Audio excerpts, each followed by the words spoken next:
السلام عليكم ورحمة الله وبركاته. إن الله وملائكته يصلون على النبي يا أيها الذين آمنوا صلوا عليه وسلموا تسليما.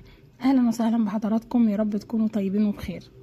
السؤال المرة دي اللي بيدور في دماغ كل الناس بتقول إحنا ليه ساعات بتمر علينا لحظات بنحس إن قلوبنا ما بقتش زي الأول، بنحس إن الطاعة بقت تقيلة قوي، وإن الصلاة مجرد حركات من غير روح، وإن القرآن كمان ما بقاش بيلمس قلوبنا زي ما كان قبل كده.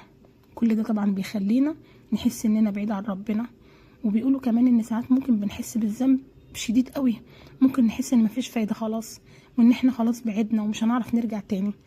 على فكرة الحقيقة غير كده خالص، غير كل الكلام ده. الحقيقة ان القلب بيتقلب يا جماعة، وده طبيعي جدا، لان النبي حبيبكم صلوا عليه قال إن القلوب بين أصبعين من أصابع الرحمن يقلبها كيف يشاء. فلو قلبك اتغير وبقى بعيد اوعى تحبط أبدا ولا تيأس، لأن اللي خلق القلب قادر إن هو يحيي من جديد. خليني كده أقول لكم على حاجة يمكن كلنا حسينا بيها قبل كده. إزاي تبقى بتصلي وتقرأ قرآن وبتذكر ربنا بس برضو جواك إحساس بالفراغ، بيبقى فيه إحساس إنك مش قريب زي الأول.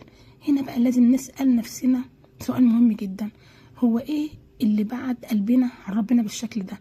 ايه اللي خلاه يتغطى بالغفلة كده؟ غالبا واكيد هي الذنوب والمعاصي يا جماعة، لان هي اكتر حاجة بتطفي نور القلب.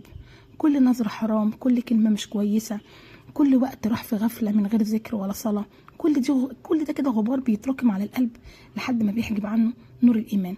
طب نعمل ايه علشان نرجع القلب تاني لربنا؟ اول حاجة واول خطوة هي الاستغفار، ثم الاستغفار، ثم الاستغفار.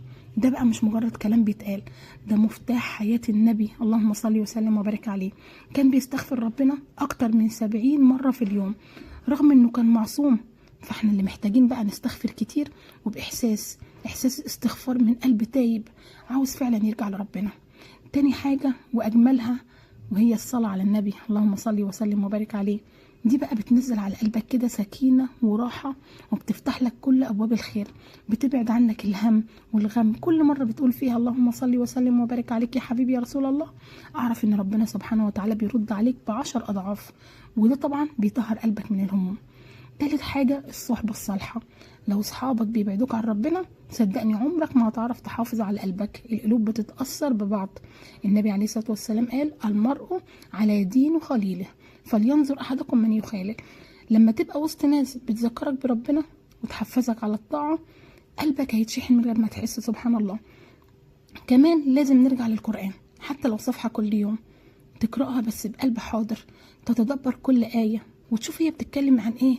ازاي القرآن مش مجرد كلام يا جماعة، كلام بيتقري، لا، ولا رسالة بنقولها رب، ده كلام من ربنا ليك شخصيا. لما تتعود تفتحه يوميا حتى لو قليل هتلاقي سبحان الله قلبك بيرجع وبيأنس بالله سبحانه وتعالى. من أهم الحاجات كمان الدعاء. ادعي كتير جدا، ادعي وقول يا رب، يا رب قلبي يرجع لك، يا رب ما تحرمنيش من حلاوة القرب منك، يا رب ثبت قلبي على دينك. افتكر ان النبي عليه الصلاة والسلام نفسه كان بيدعو ويقول يا اللهم يا مقلب القلوب ثبت قلبي على دينك. عايزه احكي لكم قصه صغيره عن واحد كان بعيد جدا عن ربنا لدرجه انه كان بيقول انا عمري ما هيتصلح حالي ابدا، انا خلاص قلبي مات. بس لما بدا يستغفر ويصلي على النبي كل يوم كان بيحس ان قلبه بيتغير، قلبه بيطهر بمعنى اصح، يوم ورا يوم لحد ما لقى نفسه بيرجع للصلاه والقران والبكاء من الخشوع. وده دليل طبعا ان مفيش قلب بعيد عن ربنا لو رجع طبعا باخلاص. وانا بقول لكم الكلام ده عشان اوصل لكم رساله: محدش فينا امن ابدا من الفتور، مفيش حد قلبه ثابت طول الوقت. احنا بشر يا جماعه، هنغلط وهنضعف، بس الفرق ان في واحد لما بيضعف بيقوم بسرعه ويرجع، وفي واحد يسيب الشيطان يغرقه وما يحاولش يقوم ابدا. فحاولوا تحافظوا على قلوبكم، حاولوا ترجعوا لربنا مهما بعدتوا.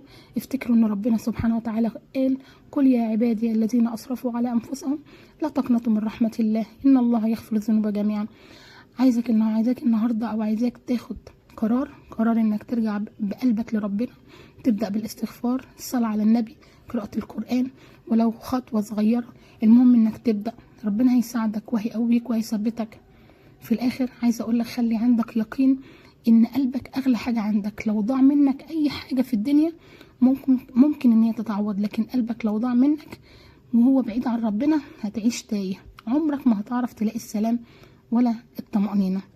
في آخر كلامنا: اللهم يا مقلب القلوب ثبت قلوبنا على دينك، اللهم رد قلوبنا إليك ردا جميلا، اللهم ارزقنا حلاوة القرب منك وحلاوة الطاعة وحلاوة الإيمان. يا رب طهر قلوبنا من النفاق وأعمالنا من الرياء وألسنتنا من الكذب وأعيننا من الخيانة.